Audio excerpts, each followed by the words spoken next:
Vishwam విశ్వస్వరూపం. Universe is a very form of God. విష్ణువు విశ్వము రెండు కూడాను కార్య సంబంధమైనటువంటిది.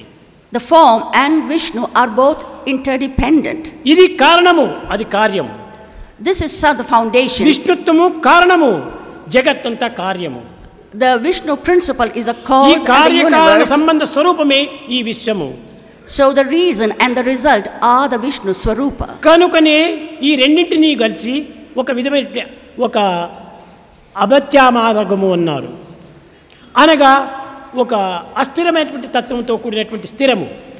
So there is the permanence in the impermanence. దీనినే వేదము అచరం చరమేవచ అనింది. So this is what is said in the Vedas అచరం also. చరమేవచ.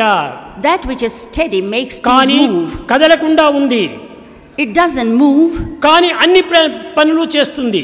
but it does all the work. దీనికి చక్కని ఉదాహరణము. There is a good example నీవు for రాత్రి this. భోంచేసి పరుండినావు. You are sleeping after you have had your నీ food. దేహము bed పైన ఉంటున్నది. Your body is on the bed. కానీ స్వప్నావస్థలో నీవు సర్వ కార్యములు చేస్తున్నావు. But in your dream you are doing so many అనేక things. ప్రదేశములకు ప్రయాణం చేస్తున్నావు. You are going to many places.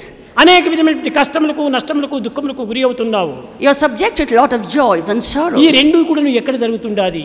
How is it that you are seeing these things? స్వప్నావస్థ యందు నీవు చరాచరమంతా తిరుగుతున్నావు. In your dream you are moving around. కానీ దేహరీతిగా చూస్తే bed పైన స్థిరంగా ఉంటుండాది. But your body is steady on the bed. కనుకనే ఈ చరాచరమంతా చుట్టి కష్టములు నష్టములు దుఃఖములు ఆనందములు అనుభవించేటువంటిదంతా కూడాను కేవలము స్వప్న దృశ్యములే. So all that you experience in the world, in the flux of change, sorrows and joys, ఇవన్నీ కూడాను స్వప్న దృశ్యములే. these are all the dreams that you మనం ఈనాడు అనుభవించేటువంటి ప్రతి కర్మలు కూడాను స్వప్న దృశ్యములే. all that we understand today and realize is mere ఆత్మ dream. ఒక్కటియే స్థిరమైనటువంటిది. చరం చరం చరం.